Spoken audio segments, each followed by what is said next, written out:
You're a diligent worker bee, always putting in 110% at your job. You're the first one in, the last one out. You even skip lunch sometimes to finish up that TPS report. Meanwhile, your coworker, Lazy Larry, spends his days browsing Reddit and taking 3-hour lunch breaks. It's time to find out if your loyalty is a blessing or a curse. It's a curse. Recent study shows that managers target loyal workers for unpaid work and extra tasks. Companies want loyal workers, and there's a ton of research showing that loyal workers provide all sorts of positive benefits to companies. But it seems like managers are apt to target them for exploitative practices, said Matthew Stanley, the lead researcher. Stanley recruited nearly 1,400 managers online to read about a fictional 29-year-old employee named John. The managers all learned that John's company was on a tight budget and to keep costs down had to decide how willing they would be to task John with extra hours and responsibilities without any extra pay. And when a separate group of managers read a letter of recommendation about John, the letters praising John as loyal led to an increased willingness to recruit him for unpaid work over versions of John extolled for honesty or fairness. When John was portrayed as having a reputation to accept extra hours and workload, managers rated him as more loyal than John, who had a reputation to decline the same workload. Loyal workers tend to get picked out for exploitation. And then when they do something that's exploitative, they end up getting a boost in their reputation as a loyal worker, making them more likely to get picked out again in the future. I know,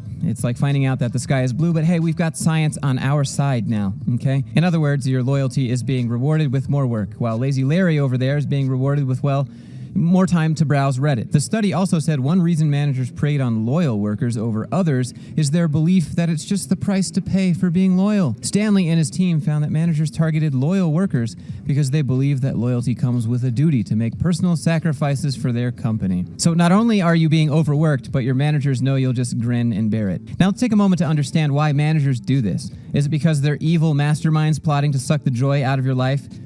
Probably, but the study suggests it's more about resource allocation. You see, some managers, and probably many other people now that I've just learned this word, might be suffering from a thing called ethical blindness, where they don't see how their actions contradict their own values.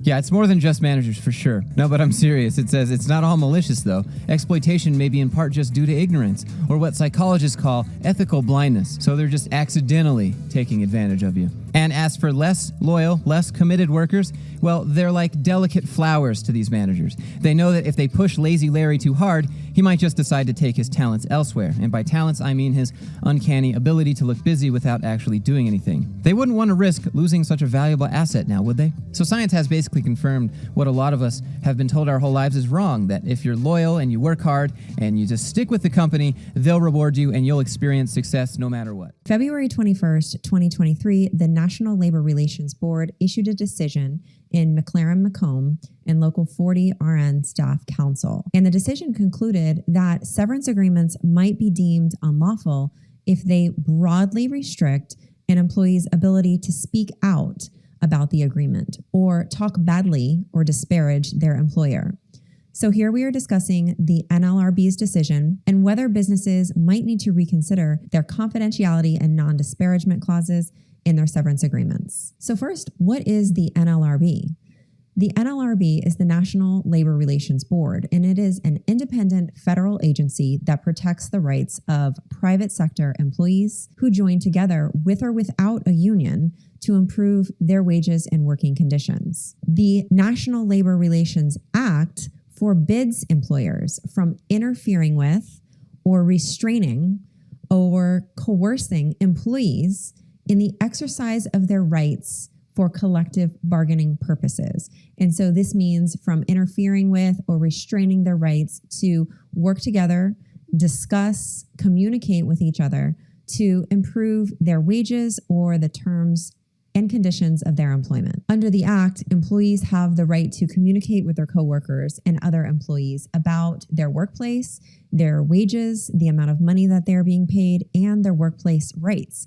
So it's the NLRB's position that a restriction on these rights, even through a severance agreement, is an unlawful restriction. And so let's briefly touch on the severance agreement, the document at issue here. A severance agreement is a legal document between an employer and employee. It's typically offered at the time that the employee is terminated, and it typically offers a monetary amount to the employee that they otherwise would not be paid in exchange for a release of certain rights that the employee might have against the employer. This is a very valuable document to both parties, And I'll tell you why. When an employee is terminated, they might need financial assistance to bridge the gap between this job and the next job that they might receive. So an offer of a monetary amount, an offer of a severance payment to the employee is very helpful at times, especially when the employee was recently terminated from their job. The severance agreement is also helpful to the employer because the employer then has the ability to receive a release of potential claims and have the peace of mind to know that the employee is not going to file a lawsuit in the future against them.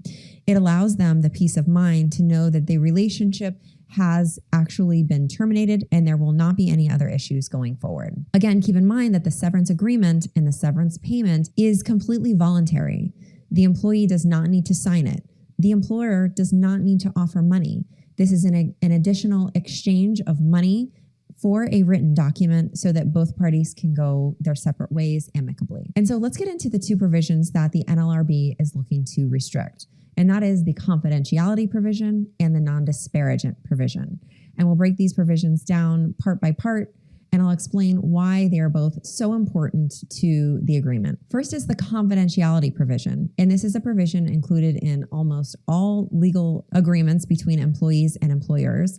And it means that after the payment of this severance amount, again, the amount that the employer does not have to pay in the first place, the employee cannot go and tell coworkers or others about the existence of the agreement or about the amount of money that was paid. And the reason why the confidentiality provision is so important is because the employer doesn't want to pay a sum of money to employees and have employees go and essentially brag about it to their coworkers so that their coworkers then come back and look for an amount of money from the employer as well. So that's something that's included in almost all legal agreements between employees and employers, and it's something that is very important and valuable to the employer. And likewise, the employer, if it's a mutual provision, the employer can't go and tell a bunch of people or post on social media that it recently gave the employee a bunch of money. The other provision at issue is the non-disparagement provision. And again, this provision just states that the employee cannot talk badly about the company after the company pays the employee the severance payment. And this is important because obviously if the employer is offering additional money to the employee, it does not want the employee to turn around and go talk badly on social media and disparage the employer publicly. The understanding is that if the employee would like to disparage the employer, then it should probably not accept the severance payment in the first place.